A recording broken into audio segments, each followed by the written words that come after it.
I want to share something with you that I learned from my badass clinical supervisor, Reva Simon. May she rest in peace.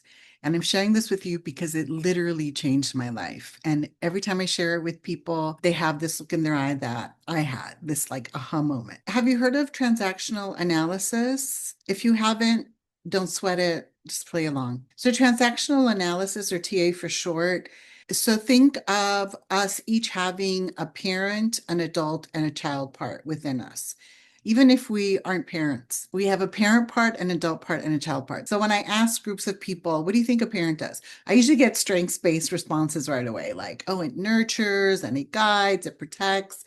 And then I start getting responses like disciplines or tells us what to do. And then I ask people, what does your child part do? And again, I get really super strengths-based responses like the child part is curious and playful and creative. And then sometimes people will say can be irresponsible, rebellious. And then finally I ask, what do you think the adult part in all of us does? The adult part is the CEO or the executive director.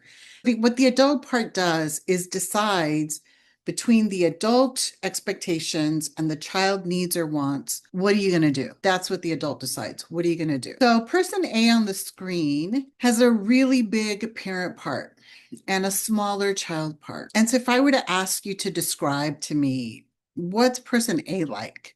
And who do you know in your life that is like person A? So, person A might be described as really responsible, maybe overly responsible, is taking care of everybody and everything all the time, maybe not having as much fun in life, maybe a little type A. Those are the kind of responses I get when I ask a group of people. Person B, on the other hand, what do you think they're like just by looking at them? And I usually ask people, no first and last names, no tagging. So person B looks a little fun, maybe not as responsible, maybe a little more spontaneous, carefree. If you look at person A and person B, it almost looks like opposites attract and they would do really well together, like they would balance each other out. So you would think. But then I ask, if person A and person B are working together or are in a relationship together, whether platonic or romantic, at some point, somebody is going to feel resentful. And I ask, who do you think is going to feel resentful? And what's interesting is the answer is both. Person A is going to feel like, I keep telling you, person B, what to do, how to pay the rent on time, what you need to do to finish school, but you don't listen to me. And then person B is like, you're not the boss of me. Why do you keep telling me what to do? Why do you keep talking to me like you're my parent and I'm a child? And so both person A and person B end up resenting each other. What if you are like person A, which I was, full disclosure, no shame.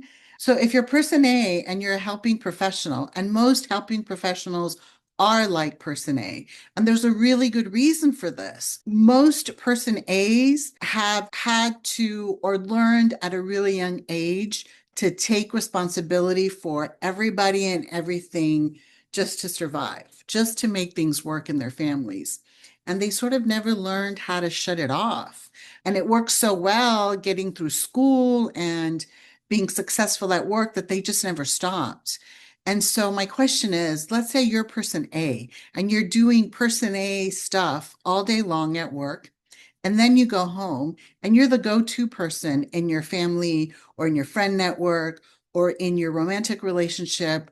Like at the end of the year, how is person A going to feel? When I ask this to the group, it never fails. A choir in unison, people say exhausted, burned out. And I agree because I've been there. So what can we do about it? So what I learned is that if we baby step ourselves towards balance, and what I mean by that is the adult part in us does not privilege what the parent wants. It does not privilege what the child wants. It takes into account, okay, the parent part expects this, the child part wants this. What am I going to do? And proceeds in a balanced way for the most part. like fairly consistently. Then you find your balance. Living in balance feels so good.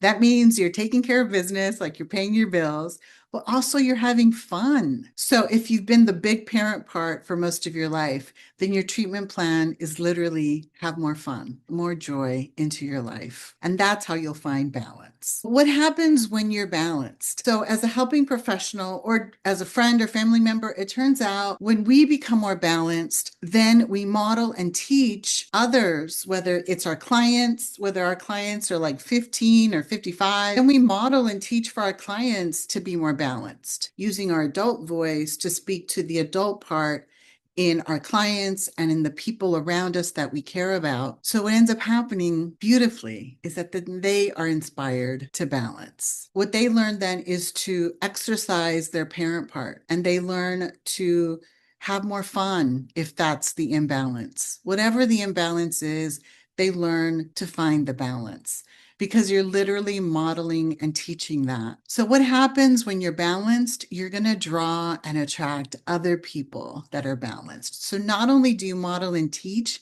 balance, but you attract people that are balanced. And wow, isn't that the definition of well-being is balance? And isn't that the goal? Integration, wholeness, and balance. So what stops us? What gets in our way? There's a very good reason for this. The question we can ask ourselves is, what would it take? What would it take for us to baby step our way to balance? What if we believed in our clients? What if we believed in our loved ones?